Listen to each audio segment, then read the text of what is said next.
Have a listen to this American senator talking about how the U.S. needs to focus on Africa's valuable resources. How can we help foster the public-private partnerships, bringing American capital and expertise and standards to Africa so that we can keep exploiting, so that we can exploring where we can get these minerals? Yeah, that slip coming during a Foreign Relations Committee hearing where senators were discussing China's global policy, saying that Beijing poses a geopolitical challenge to the U.S. worldwide. They highlighted China's rising role in Africa, expressing concerns Beijing may want to monopolize the rare minerals there.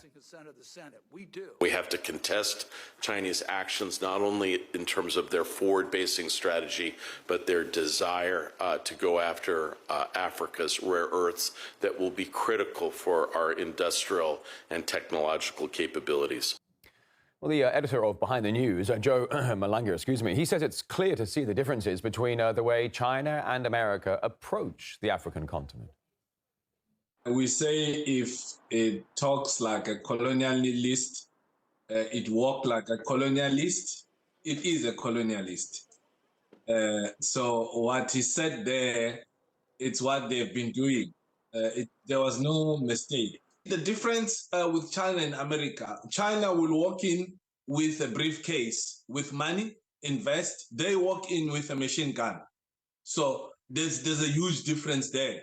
And the systems that China is using in influencing, in getting into, speak to Africans, head of state, is different from how they operate in the US. So, and they see the growth of Chinese influence in Africa, it's a threat to them at the global stage. So Africa is becoming now a battleground for its resources. America will continue to mess up the world. America continuing to be a bully. America will continue to destroy itself because whatever that they're doing is not going to be sustainable. Is my view. I just don't understand why we are taking a bunch of tools in our foreign policy toolbox and tossing them into a dumpster. And I think we need to start giving African countries more of what they want and less of what they don't. That seems like an obvious proposition, but frequently our Africa strategy doesn't seem to be guided by that principle. Picking a fight with South Africa, a pretty important nation, and labeling them as committing genocide against African farmers, accepting Afrikaner refugees while we're shutting off other refugees from Africa. We are in a state of crisis right now when it comes to our relations with the continent and other competitors of ours, from Iranians to Russians to Chinese to people that don't always align with us, from the Emiratis and others, are flooding the zone where we are retreating in a stunning way. Hello and what's up, good people? What's up, everybody? What's up, brothers and sisters? Welcome back to the channel, and I hope you're doing great from wherever you're watching this video from. And welcome for a very interesting video. And I'm so excited for this video. Now, what I want us to do in this video is just to run in a little fact-finding mission that will really shed some light into, some truths that you'd probably not find out there in mainstream media, in your most conventional sources of information. Why? Because it's classified information. It's information that they don't want you to know as an African and as a black person. First of all, we know that currently Africa is suddenly the interest of everybody. It's the interest of everybody. And why is that the case? We're going to answer such questions like that in this particular video. And what is Africa's position in the world map geopolitically? And we already know by now that Africa has always been the center of exploitation from especially the so-called the Western world. And it's not a subject, it's not a thing of a few days ago. It has always been that way. And most of them would wish that that continues. The only thing that has changed, or rather that is changing, is the awakening cutting across Africa and the world, in which a new breed of young Africans are coming out, speaking truth to power and saying enough is enough of the exploitation. And they're actually upsetting, the status quo. And, it has really rubbed most people the wrong ways. No wonder they're discussing about us in private. No wonder they're having closed-door meetings, sleepless nights talking about Africa and Africans. That's what I want us to unpack in this particular video. Now, see, the exploiter has really mastered one tactic in which to exploit and subjugate Africa. And one of those tactics is gaslighting. Now, I remember when we talk about gaslighting, we all remember there was a time Mr. Donald Trump called African countries shithole countries. But it is the same shithole countries that they are working around the clock talking about us, even in our own absence, without even our own notice. Now, I want us to watch some videos here that are going to reveal a lot of information. And at the tail end of these videos, I'm going to share with you some of very, very critical information that I believe all of us as Black people and as Africans should know. But first, let's watch these videos. And I think we need to start giving African countries more of what they want and less of what they don't. That seems like an obvious proposition, but frequently our Africa strategy doesn't seem to be guided by that principle. Picking a fight with South Africa, a pretty important nation, and labeling them as committing genocide against African farmers, accepting Afrikaner refugees while we're shutting off other refugees from Africa. We are in a state of crisis right now when it comes to our relations with the continent and other competitors of ours, from Iranians to Russians to Chinese to people that don't always align with us, from the Emiratis and others, are flooding the zone where we are retreating in a stunning way. They called us partners. Then they pulled the plug and left us hanging. Now, Washington is panicking because China didn't hesitate to step in. This is the real reason Africa is being fought over like a prize, and what you're about to hear wasn't meant for your ears. For decades, America ran programs across Africa that supported education, health, and entrepreneurship. But under the Trump administration, those were quietly cut. No warnings, no consultations. Programs like PEPFAR, MCC, and YALI gone. Now, U.S. senators are panicking because China is filling the void fast. In this clip, U.S. lawmakers admit the damage, and they're terrified of what happens next. Mr. Missouri, thank you for your testimony. What I hear from both of you is more engagement, not less. More of what we have done that works, and that the abrupt and chaotic closure of a very wide range of our most effective tools for engaging with Africa, from the MCC to YALI to the PEPFAR program, puts all of this at risk. Mr. Chairman, if I might, given your opening comments in the exchange, I'd love to work with you on clarifying the U.S.-Kenya relationship. Their foreign minister and national security advisor were just here last week meeting with the president and folks at the White House, and I agree with you that some of those statements with the PRC are very concerning given the deep and long relationship and the security relationship we have with regards to al-Shabaab in Somalia. It's disappointing, to say the least. You referenced how important it is that there be more students from Africa coming to the United States.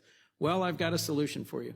It's a 15-year-old program called the Young African Leaders Initiative that has sent 20,000 vetted, promising African students to the United States. The University of Delaware happens to be one of the 20 hosting universities at a very modest cost that is about to be shut down. Not a good idea. It brings promising young African leaders to the United States for a summer to meet with businesses and entrepreneurs, to meet with civil society, to convene in Washington, and then go to 20 different states all over the country. One of many things I don't think we should shut down. To the point you just made, Ambassador Gavin, the Millennium Challenge Corporation, MCC, launched under President Bush, explicitly used corruption and combating corruption, reducing corruption as one of the key indicators for whether or not a country would get a long-term development partnership with the United States. It is all but closed. Most of its staff have been laid off. Many of its compacts have been shut down. PEPFAR, Mr. Meservey, is all but closed. It has been trimmed dramatically from its scope. A 25-year-old program, long deserving of bipartisan support. I'd just be interested in both of you briefly saying, what does it do to our reputation on a continent of 54 countries, a continent with enormous human potential and natural resources, a country that China and Russia see as the continent of the 21st century? What's it do to our place in East Africa and across the continent if we abruptly shut down these long-standing, demonstrated, and effective programs? Madam Ambassador, and then Mr. Meservey. Thank you, Senator. It is incredibly self-defeating, is my view. I just don't understand why we are taking a bunch of tools in our foreign policy toolbox and tossing them into a dumpster. I think the term was a wood chipper. Okay, I suppose so. It's tougher to reassemble things that have been put through a wood chipper than things that have gone through a reasoned, considerable review, which is the process that we should have gone through, is to have this body, Congress, work with the new administration to say, okay, trim this, reform this, change this, shutter this, expand this. Yeah. That's not what happened. No, it's not. And not only have we lit our credibility on fire, and you see particularly China making hay of this, the favorite phrase now is reliable partner. China's a reliable partner. They're not going to abruptly pull the rug out from under you.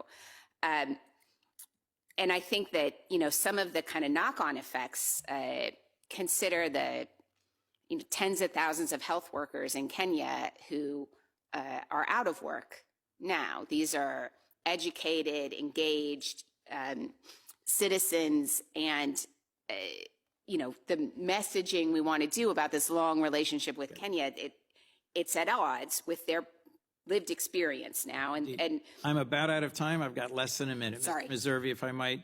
I do agree that a bright spot is the hard work done under the previous administration by Avril Haines in DRC, Rwanda, and it's continuing under Special Advisor Boulos. There's a real chance of peace there. I can't think of a more concentrated example of the PRC-U.S. competition than the two adjacent bases in Djibouti. I've just introduced with Senator Ricketts a bill to try and prioritize focusing on denying the PRC more basing opportunities on the continent. Well, the Americans have not hidden the reasons for those bases. They have made it very clear is to protect American interests in Africa. What are the American interests in Africa? The American interest in Africa is not to protect the African people. That's not an American interest. One discernible American interest in Africa is minerals, to protect their access to strategic minerals. Today, DRC holds about 70% of the world's cobalt deposits. Zambia, which is a neighbor to DRC, also has got huge deposits. Niger holds 70% of the world's uranium deposits. DRC has uranium, Zambia has uranium, Namibia has uranium. These are strategic minerals. These are what the Americans are protecting. Protecting from who? From us, the Africans, the owners of these minerals? Certainly not. They are trying to protect, to monopolize these minerals, these strategic minerals. Protect, keep away primarily China. Their talk is about China, China, China, China. But China is not an enemy of Africa. We have never been colonized by China. There's no single African country that was a colony of China. Even today, China has never colonized and is not intending to colonize an African country. China has never shown any imperial interest in Africa. China was there with us. In our liberation struggles, China supported us. When the West was colonizing us, China was helping to liberate us. China was there to defend our independence, economically and otherwise. For instance, my country, Zambia, it was blockaded. All our neighboring countries were still under colonialism. We had no access to the ports from Mozambique, from South Africa, from Namibia, from Angola. But there was no proper road, there was no rail. We asked the Americans, the British, to help us put up a rail system to the port of Dar es Salaam. They refused. President Nyerere of Tanzania came on behalf of Zambia and Tanzania to ask the leadership of China under Chairman Mao, Zhou Enlai, for help to build a rail. China at that time did not have the capacity, but China said there's no way, they have to do it. They mobilized both the human capital, the materials that were needed, the finances that were needed. It was a very difficult task. China did not have that type of rail infrastructure in its own country, but the Chinese people were ready to build that for us. And in the process, China lost 70 of its own citizens, of its own people, in the construction of that rail. The remains of those 70 Chinese people still lie in Zambia. We have 70 Chinese people buried in Zambia today. We have Chinese solidarity that will never be forgotten, that will last forever. At that time, China did not have a single mine in Africa. They did not have a single corporation operating in Africa. Not a single one. So it was selfless, noble assistance to fellow brothers and sisters. China has continued even now when it's doing well to cooperate with Africa. If you go to Africa today, you see a big hospital. 99.99% probabilities that it has been built by China. If you see a big airport today that is new in Africa, it's a very high probability that it has been built by China. If you see a rail network that is new, know that it has been built by China. You see a big bridge that is new, it has been built by China. China is there for us. Yes, there are challenges here and there, and the Chinese authorities are dealing with those challenges. And in the first place, let's not forget that our own colonization was done with military, with force, brutal force. It was maintained with brutal force. It is being continued today in a new way again with the militarization of the African continent. Whenever there is resistance to their mining interests, they have not hesitated to use the military. So part of the militarization that we are seeing of the on the African continent, one is to protect their minerals and to ensure that they enjoy the exploitation of these minerals at the exclusion of China and the others who are progressive. Why is the West, and particularly America, pushing their social agenda so hard on the Africans? This isn't really a business discussion, but since it's been asked in so many of my comments, I figured I'd take a stab at answering it. If you've followed the news, you've seen that many Western leaders have been making trips to Africa, and in every case, they've been pushing as their #1 agenda social change in Africa. Meanwhile, countries like China and Russia have been pushing infrastructure investments, military partnerships, and trade deals that would benefit the Africans in the mid, short, and long term. The first thing you need to understand about the West is that they don't actually care about these issues. What they are looking to do is create tension within those societies. Now, you may think, what if we gave in to the West on social reforms that they're asking for? What I can tell you from living in the West is, as soon as you get to the point where you can agree on these social reforms, they're going to come out with the next level that's going to be even more extreme. And then after a couple years, when you get used to that, they'll come out with another group of social issues for you to argue about. And the reason for this is that as the people are arguing arguing over these various social issues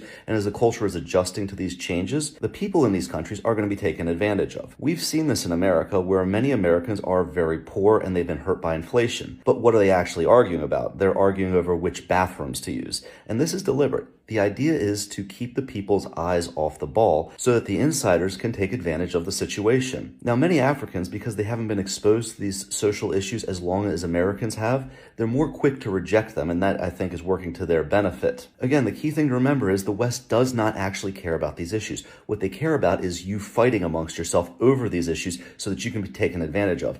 This is kind of like a used car dealer that wants you to argue over payments or colors as opposed to the price itself. It's a way to keep your eye off the ball. If you know this, you can see what the West is doing every single time. But as America hopes to maintain Western influence over the various African nations while slowing down the influence of BRICS. Let's talk about what's happening, why Africa finds the entire world wanting to be their friends, and what this means for business in Africa. This trip from the Vice President will include Ghana, Tanzania, and Zambia, and follows French President Macron's friendship tour of Africa a few weeks prior. This is clearly a preemptive measure, with the West trying to get ahead of President Putin, who plans to visit Africa to make a major push to align Africa with BRICS later this year. After the Ukraine war created a clear division between the West and Russia, the West realized that Africa aligning itself with BRICS nations would give Russia a major strategic advantage over the West. Thus, the US and France are extremely worried about losing influence with Africa, as China and Russia have made significant inroads in various African nations. If you spent time in Africa, you have likely seen the massive infrastructure projects. The US is hoping to use a charm offensive to convince the African countries to expand their relations with the Western world and reject future infrastructure and business deals from Russia and China. Each side is coming to the African nations with proposals. At this point, we can only speculate, as many of the negotiations are ongoing and all sides are tight-lipped. Nevertheless, let's talk about what offers are likely going to be on the table from the West and from BRICS, and which side is more favorable to business in Africa. The BRICS nations, specifically Russia and China, are likely offering the various African leaders more energy infrastructure, transportation infrastructure, free grain, and help in developing African manufacturing, among other things. In exchange, the BRICS nations are likely looking to continue to establish a business foothold in Africa, receive a revenue stream from the various infrastructure projects through tolls and surcharges, allow BRICS access to the raw resources of the African continent, and of course, the ultimate goal of BRICS may be to cut off Western influence from Africa. The West will likely be a little less transparent. The West will offer foreign aid with strings attached, developmental loans from the World Bank, more American visa lotteries for the African citizens, and implied military protection for the leaders who play nice with Europe and America. In exchange, the U.S. will expect Africa to conform more with Western social norms, allow Western companies access to the African economies, and of course, limit future African involvement with the BRICS nations. This is fundamentally a continuation of the previous relationship the West had with Africa, though perhaps with a nicer tone. On the surface, the BRICS nations appear to be offering a much better deal for the African economies. The infrastructure and nuclear energy deals appear to be game changers without the typical political and social baggage the West pushes. From a business standpoint, it seems BRICS is the winning choice if you are an investor in Africa. But the devil is in the details, and we do not know whether the BRICS nations will maintain a neutral business relationship with Africa indefinitely, or whether they will attempt Western-style political intrigue if BRICS influence becomes more entrenched. Either way, it certainly must be an interesting time to be an African.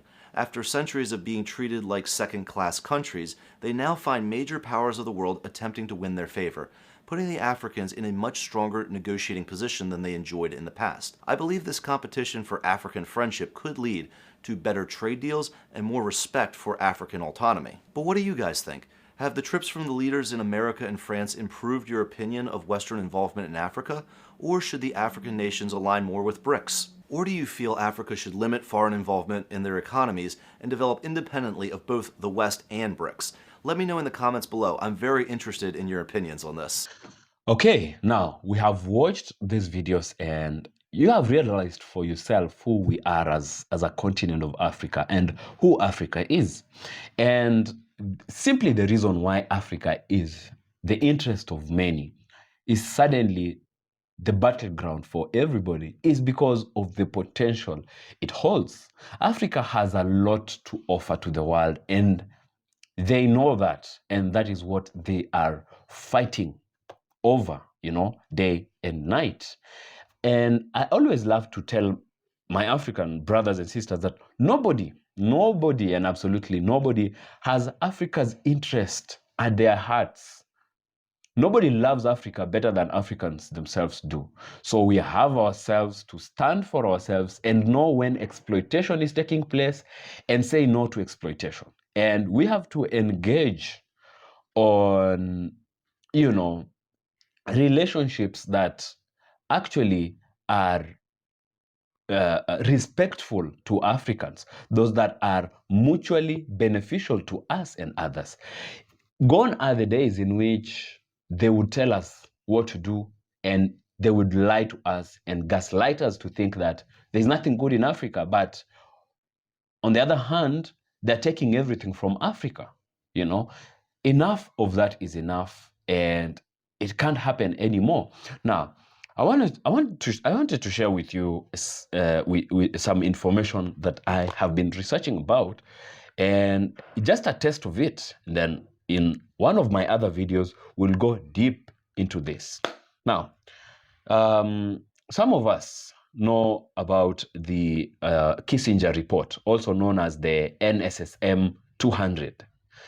And sometimes you wonder in Africa, what exactly are we taught in history, in our history books, if this is not the information that we need to be discussing, we need to be teaching ourselves. We need, as early as,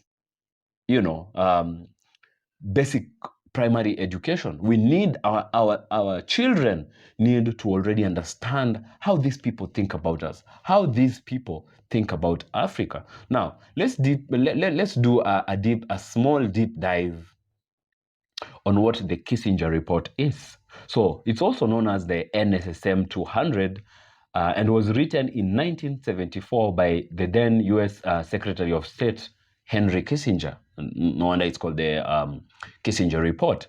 So on the surface, it looked like a study about population growth in Africa. But when you dig deep into this report, you will see that it had very troubling goals, and especially for Africa. And this is what I want us to discuss. So what did he say about Africa? It treated Africa's fast-growing population as a threat to U.S. national security. Our own population growth, they deemed, or Kissinger in his report deemed, that we are growing so fast and we are a threat to the U.S. National security.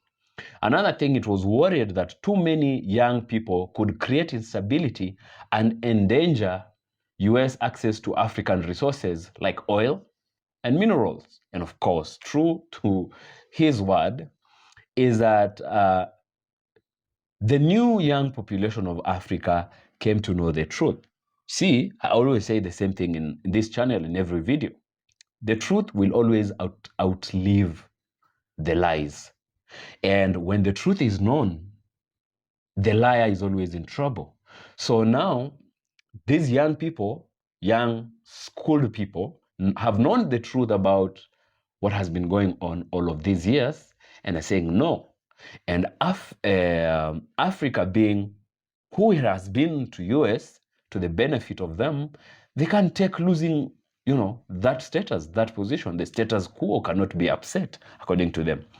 Again, it singled out countries like Nigeria, Angola, Ethiopia as priority targets for population control, especially Nigeria and Ethiopia. Understand that those two countries have the biggest populations in the country. Nigeria has over 200 million, Ethiopia has over 100 million in population. Combined, they make up to, close to 400 million, just two countries. So they are worried about this most popular, fast growing. Now, what are the negative sides, especially to this Kissinger report? So resources over people. resources over people, the first one. So the report cared more about US access to minerals in Africa than about Africans living better lives. So Africans were treated like a problem to be managed for the sake of their own interests. And the interest they have in Africa is nothing but the resources. And well as when we talk about resources, we have the natural resources and the human resource as well. You know that Africa is very rich in both natural resources, and being the youngest and fastest growing continent, they also own the they also have the best human resource when it comes to young people. Number two, so we've talked about resources over people. Number two, using aid as pressure. Okay, so it suggested that the US used aid, education campaigns, and international organizations like the United Nations to quietly push African leaders into supporting population control. No wonder you find these new African leaders, these revolutionary African leaders, that the US and Europe hate the most, questioning the functions UN is playing in Africa.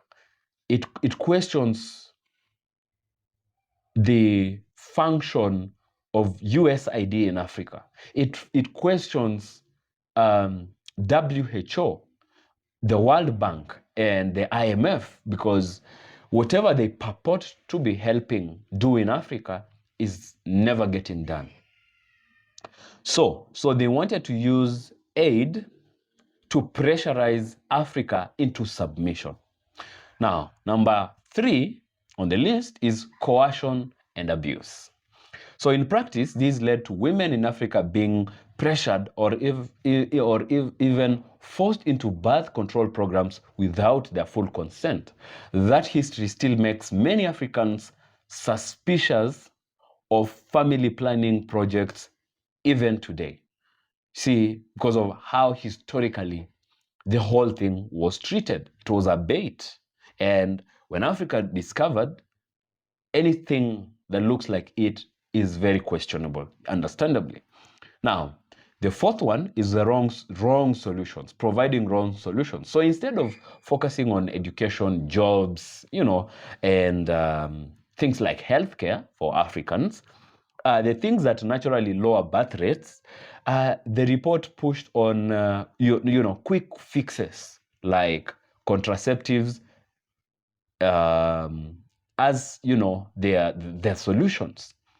Naturally, if you want to help with population, then you empower people in sectors like education and jobs, so people get busy, people go to school, and people are we're saying people are basically engaged in doing other things and healthcare as well. And you find that that's a more natural, friendlier way to population control. But because for the US, the intention was not as good as giving them education or good healthcare or jobs, they resorted to this use of contraceptives and actually funding that in using huge amounts of monies. And the fifth one, which is probably my last point for this, is mindset, colonial mindset. So at its core, it carried the same old colonial idea: manage African population to secure what? US, or we call them foreign interest, not the well-being of Africa and Africans. And so why does that matter today? This was a report of the 1970s. And why does it matter today? Because it's still taking effect even as we talk today. And, so many Africans still mistrust Western aid programs because of these policies. And factually speaking, this so-called Western aid is still tied to control tactics and control mechanisms for Africa and African populations. So youths are often seen as a problem or a threat instead of who they are, an opportunity for this world. Then again, it really matters today because it has, it showed how decisions about Africa were made even without Africans on the table. Why were they made without Africans on the table? Just like when they came to colonize Africa, what did they do? They went to Berlin, sat amongst themselves and divided Africa without the consent, without even the notice of Africa. Because how would you plot against a person and want them to be on the table? So of course it's a secret, and that's exactly what they're doing today in those closed door meetings in America and in Europe. So the better way forward, real solutions are simple. Invest in education, invest in people's jobs, people's healthcare, women's rights. When people live better, they naturally choose usually smaller families. And this then happens without coercion. So if these people really had good intentions for Africa, see, these are the easiest things to do, but they would take long, and they would also challenge the fact that when people are empowered, it's also going to be a challenge for them because their intention is exploitation. So when people are educated, you're not going to be able to also exploit them as well. So the Kissinger report wasn't about helping Africa. It was about protecting US interest in Africa. That's why it's important today for Africans to take charge of their own future without being told from outside how many children you should or should not have. Now, when this awakening started cutting across Africa, this awakening has always been there. It's only that it's growing in number and in force. Africa started to challenge the status quo, and now Africa is leaning towards China, towards Russia, or those other rising powers, because what Africa basically wants is to trade on fair grounds. You give me this, I give you this, and it should be in equal measure. And what Africans need to understand is that, again, nobody really loves Africa than we do. We love Africa. We should and must love Africa because than anybody else, even the so-called the new rising powers, don't particularly love Africa. No, they know what Africa offers. And so they're trying their best to actually endear themselves to Africa so then they can, if we're not careful, just like their fellows, exploit Africa. Now, Africa is actually leaning towards people where there is mutual respect. No wonder they have fallen out with the so-called the Western powers that have been. Yeah, so Africans, we must prepare for this war. We must continue to fight in all fronts, especially information-wise, because information is power. So such kind of matters, I feel like all of us, all of these Black people, and I actually always, ask fellow Black people outside of the continent of Africa to rally with us, because I say one thing for sure: until Africa is respected, no Black person will ever get to be respected in the world. So respect for Africa means respect for all of you Black people, whether in Africa or outside of Africa. That is the information I had for you today. I hope you found this information valuable. If you did, and you love this video, give it a thumbs up, share it with your friends and your family and other Black people and other people who need to know this. And if you're new to the channel, thank you for your time. Thank you for sticking along as usual. Welcome to this channel. Please hit the subscribe button to be part of us. And so we've come to the end of this video, and I'd love to see you in the next video. Peace out.